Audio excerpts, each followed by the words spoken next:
Well, hello there, folks. Well, we got some work to do. This one come in for repair. Uh, I know the guy that owns this. I haven't seen him in a long time, so hopefully at the end of this I'll get to see him again too. But I think this was his first base, and I think this used to be black. There's black paint in the neck joint, and he's got his initials on there. Nice touch too. He got the good letters. He didn't just get the old mailbox number ones that kind of glittered. I kind of like these ones better. Anyway, this needs some repair and quite a bit of it now that I've looked it over a little more. So the first thing is going to be the neck, and I'll show you what I'm talking about there. This one went down at some point, and as you can see, we got a nice crack right here in the headstock, okay? And as you turn it around, you can see the rest of it. There you go, right there's a pretty good close-up of it. I can move this and open the crack up just with a little bit of force, which is good. And I can stick some, wedges in there to wedge this open a little bit. And that'll help me, because I think I'm going to just probably glue this without having to dowel it or anything or gouge this out. I think I can get it closed up. And what we'll do is we'll just do a dry run on it with the clamps and make sure it closes up, You can see some daylight, and the fretboard is lifted from the crack over this way. It's down on this side, but it lifted here, and I don't know if you can see that, but there's a gap on the side here too, so that's going to have to be addressed all at the same time when we glue this up, which isn't, the end of the world. But the next issue, we're going to get some new tuners for it too. The tuners are, they're worn bad, to say the least. And, this isn't something that's worth a ton of money, but this is sentimental value to this guy, and he wants this thing, playable, and he wants good parts on it, so we're going to get some good parts for it. The other issue is this right here, guys. So as we come down, let me get my pencil. As we make our way down the frets here, of course they're dirty and whatnot, but and when we get right to here, this has been filed for sure. You can see the tool marks, right? You can see striations in the wire where it was filed too. We've all probably done that too in our life. So that fret is really sunk down almost to the wood. It's a pretty big.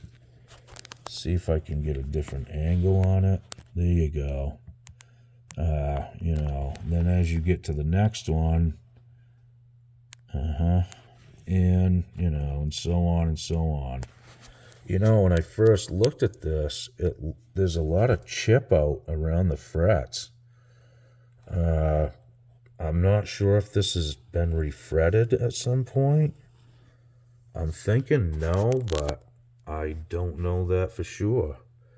The fret ends look okay for what it is, but I could be wrong. Maybe it was refretted. So that's the next thing we're going to do. We're going to yank the frets out of this because it's got to be done. Now, what I'm debating right now is whether to leave the fret wire in, at least some of these, until I glue it. I don't think it's going to be a big deal, but it might even help me somewhat. I just, I don't want this to twist or anything to kind of, reshape or reform to this brake, because I want the fingerboard straight. That's important. Like I said, we got to glue it down anyway. So if I did pull the fret wire out, it's going to make this more pliable, really, in the long run. But that's something you got to watch, because we want this to move. We want to close that brake up. I don't necessarily want this to move, if you catch my drift. So that's something I'm gonna kind of throw around right before I do this. But we're gonna pull the fret wire out of it, because it's gonna get new frets, and the tuners are gonna get replaced too. So I might as well take those off right now too, and that'll just help me, for clamping and stuff when we glue this up. So other than that, we've talked about new electronics, which I haven't tested these yet. It's not really important right now. We're just looking to get it mechanically back in order. I think I do have another knob that matches, or we may get some new ones. I have a bunch too, so again, the pots don't feel bad. They're still rolling nice and smooth, so I'll look those over too. If it needs new pots, we're gonna do that. He just wants this right, and he likes playing it. So it's a short scale too. Well, it seems shorter to me, but I don't know if it is or not. It's a cool little bass though. Nonetheless, we're gonna get it going for him. So I guess the first order of business is I'm gonna take these tuners off right now. So let's get that done. Okay guys, they're just little Phillips screws, and I'm just gonna back them out. And there's no nut on the front side that I could see. Like a lot of tuners, when you push them through, there's a nut and washer on the front side of the headstock. And these don't have it. It's just held in by the 3 screws in the back. And that's it.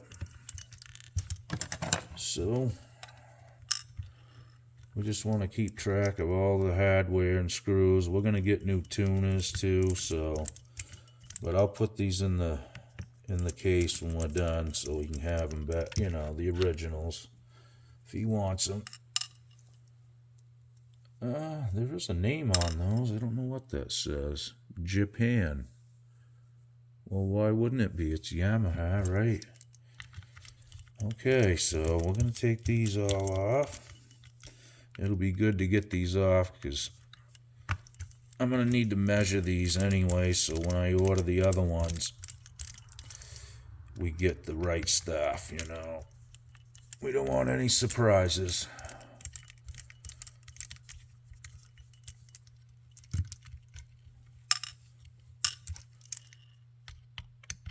Well, at least the screws aren't stripped out to nothing. I mean, that's a plus.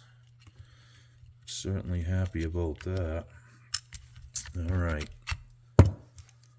We'll keep going.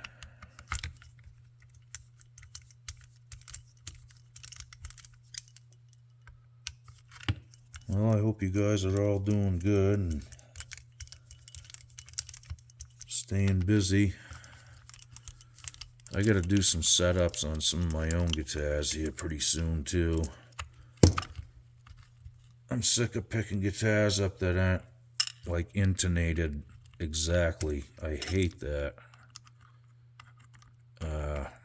It just drives me nuts, and it's no fun to play, so excuse me, it happens. Sometimes you have to mess with them just to get them back in order. All right, one more. I do notice one thing, like if you guys don't have a humidity gauge in your room, one way to tell if it's, you know, not right is when you pick your guitar up, you know, after you've played it a while and pick it tuned and rate to 440, and then you pick it up a day or two later and it's really sharp. And that's a sign that the humidity is a little much for your room right there. I've noticed that. I've kind of paid attention to that over the years. Okay, so like I said, there's no nuts or anything. I'm going to probably just leave those in. There's no sense trying to pop those out right now, and they may be useful.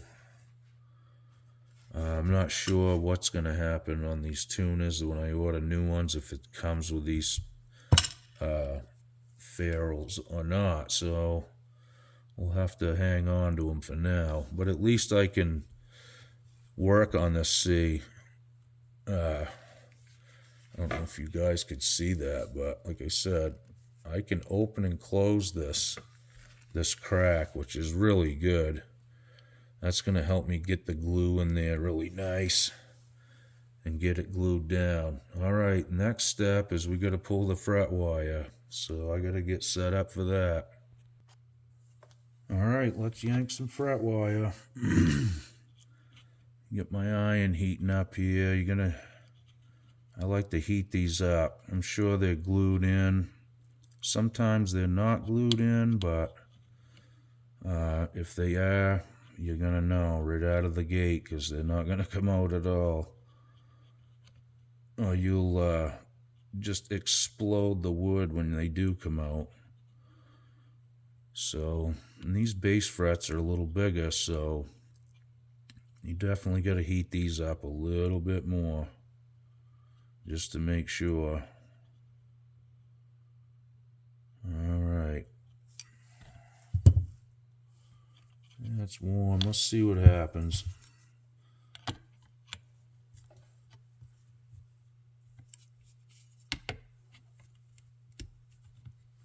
All right. Yeah, I got it started, but we're going to put some more heat. I could feel it kind of tugging already, you know, right in this area. The end's popped up right now, so I mean, the biggest thing I want to do is get this out so I can measure it, measure the tangs, measure the fret slots, so when I order some, I'm getting the right stuff. And there's only one way to know. It's by pulling them out.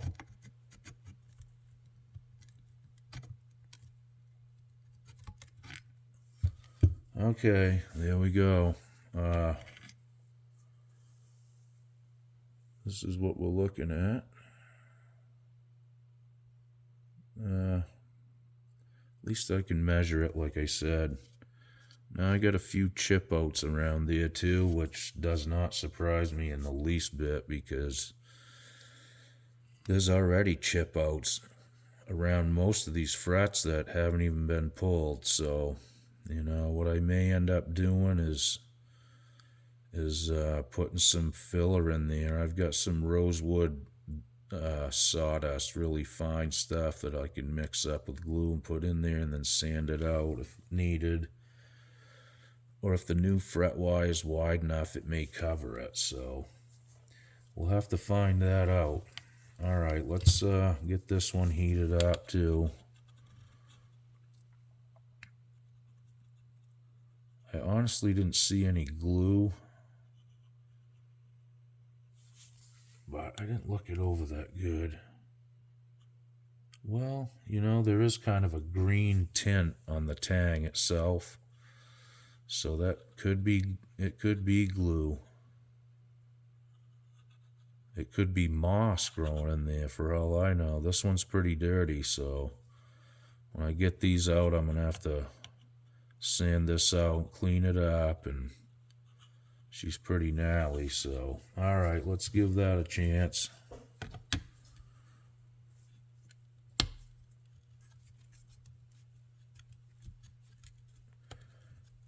Now, I'm using a set of homemade fret pliers here that I made out of some, I don't know, I think they were horse farrier tools or something. I honestly don't know, but it was an old set of cutters I had. Okay. Yeah, there is glue on them. Without a doubt, I could really see it that time. Yeah, and it's even stuck to the side of the tang. So they did glue them in. So heating them up is the right way. Now I didn't get much chip out there, but there is glue where it was under the actual rail of the fret wire. These are the pliers I was just telling you about. I made those myself. I like the fact that they're wide, and if you hold pressure down on the fretboard, it helps from getting a lot of chips when you pull the wire. So it's really useful. And I've done, I don't know how many fret jobs now with them since I made it, quite a few. And they've worked great every time, so yeah, there's some big divots in these frets, just as I can feel them running the soldering iron across there. Somebody's been in there with a file at one point. That's just how it goes. Alright, so I want to get these good and hot, this trap. Alright, let's see what we got here.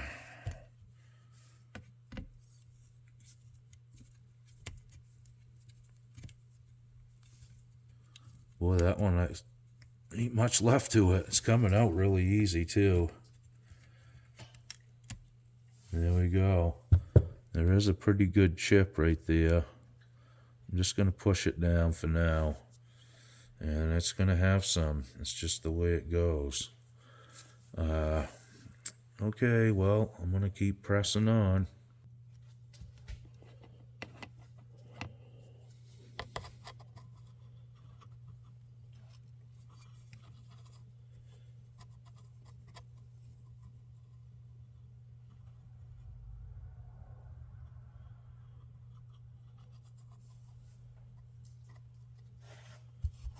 It's kind of boring, tedious work, really, but you know, after you get done with it, you get these out, and it's nice when you put new stuff back in. I mean, and this isn't like it's that labor intensive here, you know, it's just heat and repeat.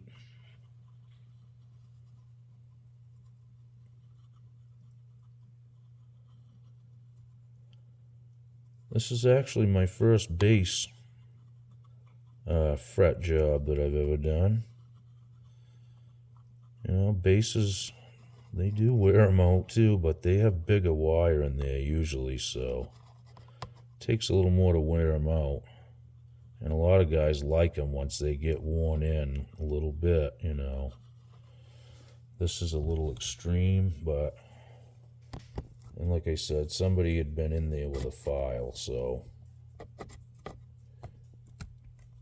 that's just the way it goes.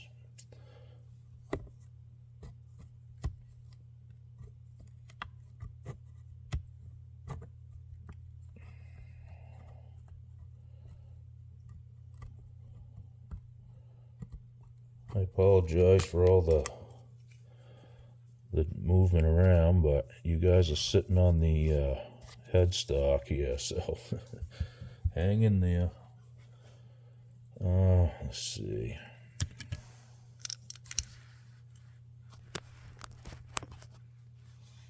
Get your back straightened up. There you go. Okay, here we go. We're going to heat another one up. Now we're getting into these. Man, these are right to the wood in spots. You know, he probably had a buzz or something. Trying to file it out with a file, you know. I ruined a few frets in my day, I'm sure. Doing the same thing when I first started doing this stuff, you know. You'd get frets that were lifted up, and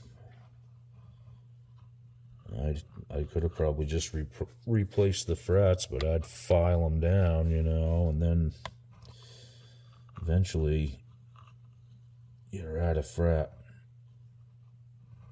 and you're gonna end up replacing it anyway. So, all right, let's see what that does.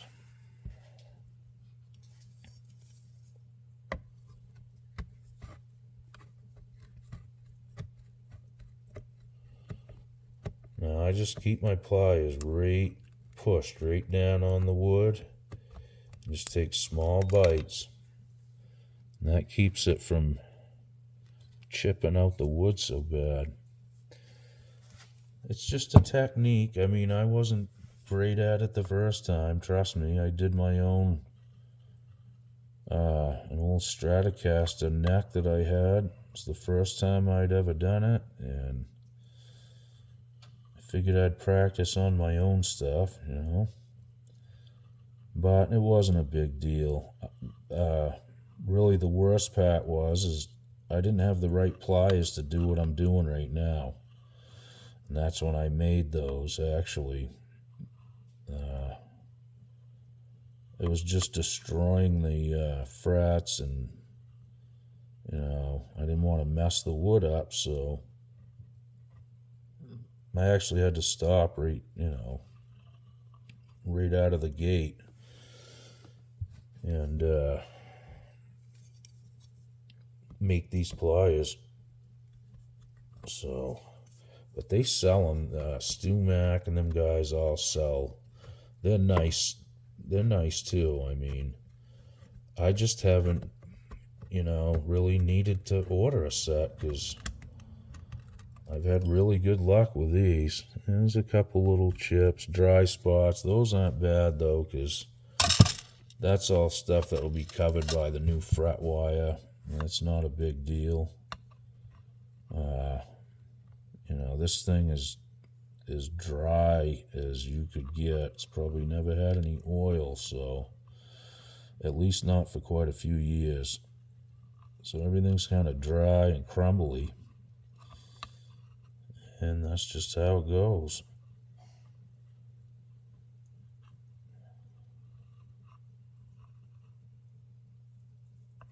But it really does help to heat them up like this. You never know if they're glued in or not, so it's just good practice to try it with this anyway. And, if they're not glued in, it's hard to tell, so I usually just heat them no matter what.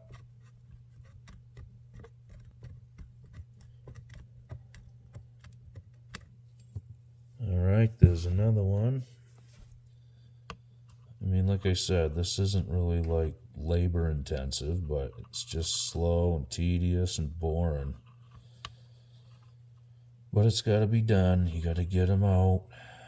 And like I said, at least I'll know what kind of wire to put back in it. Because I'm sure he was used to playing this kind of wire on this for years, so he wants it to feel good, but he just wants it nice and right. So we're going to do it.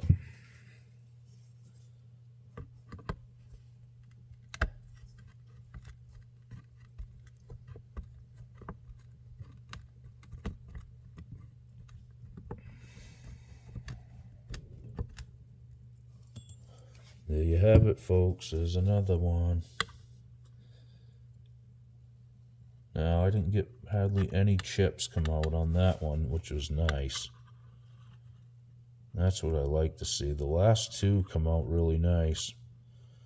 I'm going to say, about 30-40% of them, probably 40% of them have been some chips come out with it. And even this one I'm working on right now, it's already chipped out around the fret wire, so and that's been there for a long time.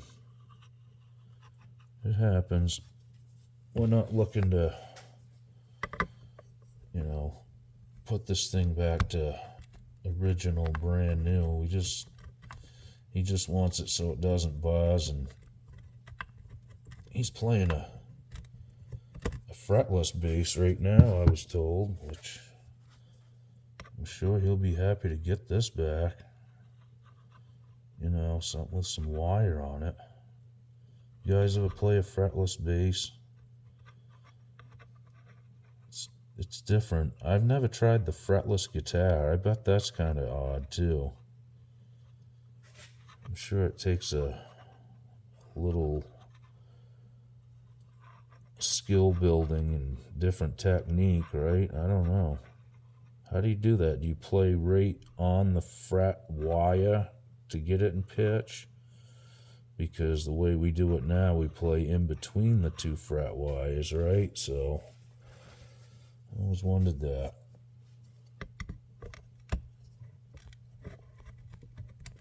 My friend that plays bass with me, Matt, he has a Fender fretless bass, he told me.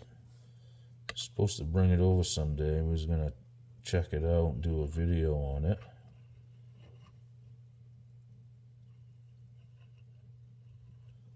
Alright, this will be the last one. I won't bore you with the rest of them, guys.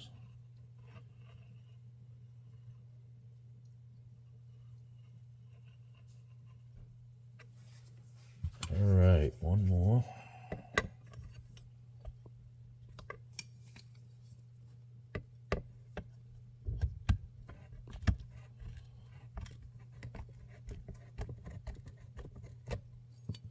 Well, they are coming out easy. That's a good thing.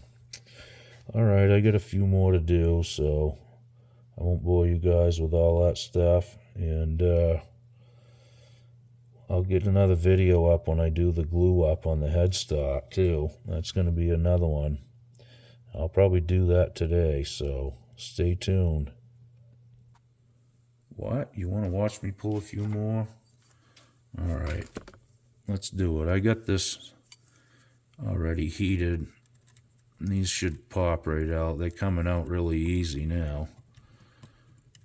They almost fall out after you hit them with some heat. There's one.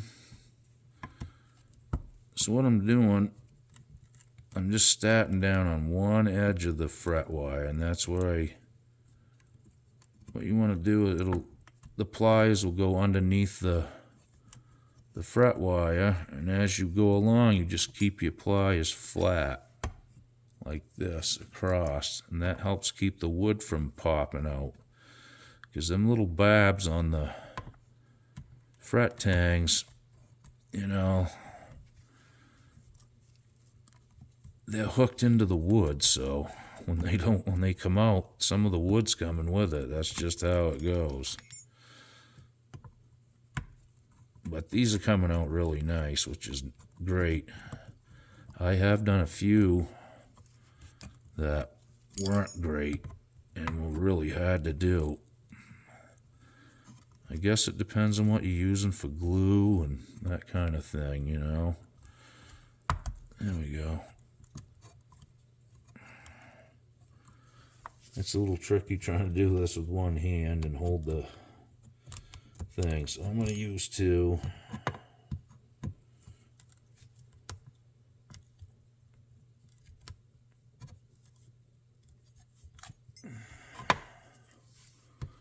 This is the last one, too. Great.